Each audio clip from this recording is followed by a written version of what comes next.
ഇത്രയും വലിയൊരു ബന്ധം കിടക്കണം മോഹൻലാലുമായിട്ട്. ഒരേ കോളേജിൽ ഒരേ ബസ്സിൽ ഒരേ സ്ഥലത്ത് പോയ രണ്ടുപേരാണ് മോഹൻലാലും. അതെ, എം ജി കോളേജിൽ. ഞാൻ കെമിസ്ട്രി ആയിരുന്നു, പുള്ളി ഇതായിരുന്നു. ആ ഒരു കാലഘട്ടമൊക്കെ ഓർക്കുന്നുണ്ടോ? അദ്ദേഹം ഒരു നടനാവുന്നൊക്കെ അന്നൊരു പ്രതീക്ഷ ഉണ്ടായിരുന്നു? ഇല്ല, അന്നും പുള്ളി ഒരു നാടകത്തിൽ അഭിനയിച്ചിട്ടുണ്ട്. അത് പലർക്കും അറിയില്ല എന്നാണ്. ഞാനും കലാരംഗത്തോട്ട് ബന്ധപ്പെട്ട് കോളേജിലുണ്ടായിരുന്നു. ഞങ്ങൾ പിന്നെ ഗ്രൂപ്പ് സോങ്ങിനാണ്. അന്ന് പുള്ളി ഒരു നാടകം ചെയ്തിട്ടുണ്ട്. മോഹൻദാസ് എന്നും പറഞ്ഞിട്ടൊരു നടനുണ്ടായിരുന്നു അവിടെ കോളേജിനകത്ത്. ബെസ്റ്റ് ആക്ടറാണ് പുള്ളി. പുള്ളിയും മോഹൻലാലും കൂടെ ചേർന്നൊരു നാടകം അവിടെ അവതരിപ്പിച്ചിട്ടുണ്ട് ആ കാലഘട്ടത്തിൽ. ആദ്യമായിട്ടൊരു പക്ഷേ ഈ കോളേജിൽ അവതരിപ്പിക്കുന്നത് അതായിരിക്കും. അതാരും പറഞ്ഞു കാണാൻ സാധ്യതയില്ല. മോഹൻദാസ് എന്നാണ് അയാളുടെ പേര്. ഈ മോഹൻലാലിൻ്റെ കൂടെ നാടകം ഉണ്ടായിരുന്നു. നല്ല അന്ന് ആക്ടിങ്. പിന്നെ അന്നത്തെ രൂപം എന്ന് വെച്ചാൽ നമ്മുടെ മഞ്ഞിൽ വിരിഞ്ഞ പൂക്കളിൽ കാണുന്ന ആ രൂപമാണ് പുള്ളിക്ക്. പുള്ളിക്ക് അത്ര സീരിയസ്നെസ് ഒന്നുമില്ലല്ലോ. പക്ഷെ എങ്കിലും ടാലൻറ്റഡ് ആണെന്ന് അന്ന് നമുക്ക്. പക്ഷേ ഇന്നത്തെ ഇത്രയും ഇതിൽ വരുമെന്നും ആർക്കും അറിയില്ലല്ലോ സംഭവം. ഇങ്ങനത്തെ ഒരു അന്ന് സംസാരിച്ചിട്ടുണ്ട്. നിങ്ങൾ തമ്മിൽ പോക്കുവരവിലൊക്കെ എന്തെങ്കിലും മിനിറ്റ് സംസാരിക്കുകയും ചെയ്യുന്നുണ്ടോ? എങ്ങനെ? കോളേജിൽ പഠിക്കുന്ന സമയത്തൊക്കെ ഞങ്ങൾ ഒരുമിച്ചല്ലേ തിരിച്ചു വരണത്. പിന്നെ ഒരുമിച്ച് വരുന്ന ഞങ്ങൾ. ഞാൻ പറയാം, ഇന്ന് തിരുവനന്തപുരത്ത് സ്പെൻസർ ജംഗ്ഷനകത്ത് സ്പെൻസർ ജംഗ്ഷൻ ഇറങ്ങുമ്പോഴത്തേക്ക് അവിടെ ഒരു ബസ് സ്റ്റോപ്പുണ്ട്. ആ ബസ് സ്റ്റോപ്പിലാണ് മുകൾ പൂജപ്പുര ഭാഗത്തേക്കുള്ള ബസ് നിർത്തുന്നത്. അവിടെയാണ്. പുള്ളി ഫുട്ബോളിൽ നിന്ന് സഞ്ചരിക്കാനൊക്കെ ഭയങ്കര ഇഷ്ടമാണ്. അന്ന് കൂടുതലും ഒരു കറുത്ത ഷർട്ടാണ് കൂടുതൽ പുള്ളി ധരിക്കാറുള്ളത്. ഫുട്ബോളിലാണ് കൂടുതലും സഞ്ചരിക്കണമെന്ന് വെച്ചാൽ.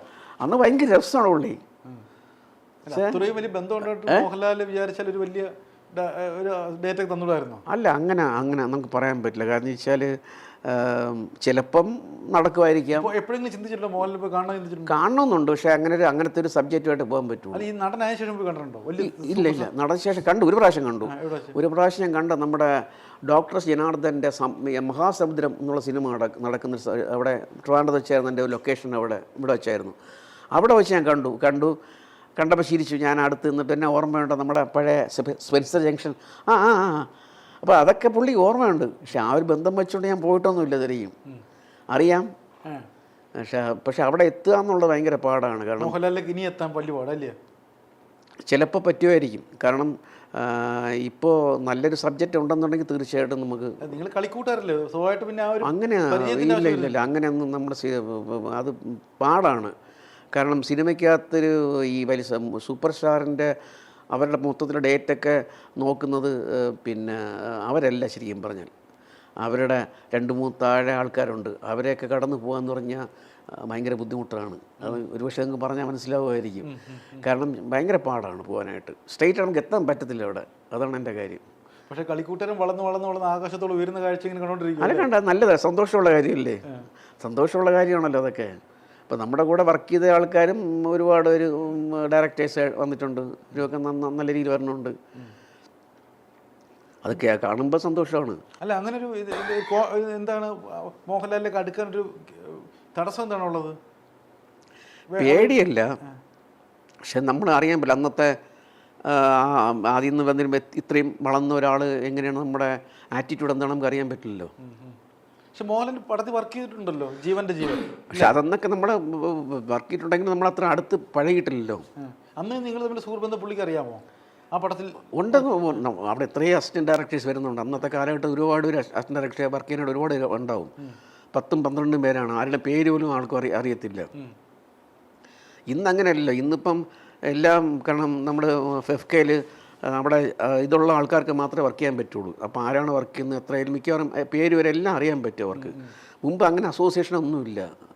ഇന്നിപ്പോൾ അസോസിയേഷൻ ഓഫ് ഫെഫ്ക ഭയങ്കര സ്ട്രോങ് അസോസിയേഷനാണ്. ഒരുപാട് പ്രൊട്ടക്ട് ചെയ്യുന്നുണ്ട്, നന്നായിട്ട് പ്രൊട്ടക്ട് ചെയ്യുന്നുണ്ട് അവർ അസോസിയേഷന്. ആ സമയത്തൊന്നും ഈ ജീവൻ സമയത്തൊന്നും മോഹൻലാൽ സൂപ്പർ സ്റ്റാർ ആയിട്ടില്ല അല്ലേ? സൂപ്പർ സ്റ്റാറായിട്ട് വളർന്നു വരിക. ആ സിനിമയൊക്കെ ഭയങ്കര ഹൈപ്പ് കൊടുത്ത സാധനങ്ങളാണ്. ജീവനൊക്കെ ഭയങ്കര ഇത് കൊടുത്ത സംഭവങ്ങളാണ്. ഗുസ്തികാരനായിട്ടല്ലേ? അതോ മോഹൻലാലിനകത്ത് ഗുസ്തികാരനായിട്ട്? മോഹൻലാൽ നമ്മുടെ ജെ വില്യംസാണ് അതിൻ്റെ ക്യാമറാമാനും ഡയറക്ടറും പുള്ളി തന്നെയായിരുന്നു എൻ്റെ വർക്ക് ചെയ്ത സംഭവം. അതിനുശേഷം പിന്നെ മോഹൻലാൽ എന്നുള്ള ചിന്ത വിട്ടു.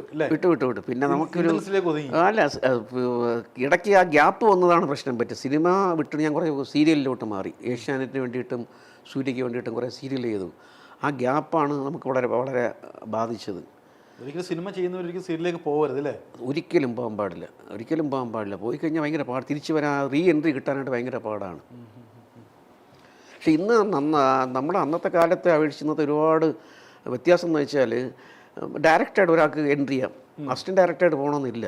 ഇപ്പം നമ്മളിപ്പോൾ ഒരു സിനിമ ഒരു സ്ഥലത്ത് സെറ്റിൽ പോയിട്ടൊരു പുതിയ പറഞ്ഞ പോലെ മോഹൻലാലിനെ അല്ലെങ്കിൽ മമ്മൂട്ടിയെ പോലത്തെ ഒരു ആർട്ടിസ്റ്റിനെ, വലിയൊരു സീനിയർ ആർട്ടിസ്റ്റിനെ പോയി കാണാൻ പോകണമെന്ന് ചോദിച്ചോളണം. നമ്മുടെ എക്സ്പീരിയൻസ് ഉണ്ടെന്ന് പറയാൻ പാടില്ല. എക്സ്പീരിയൻസ് അല്ല അവിടെ ആവശ്യം.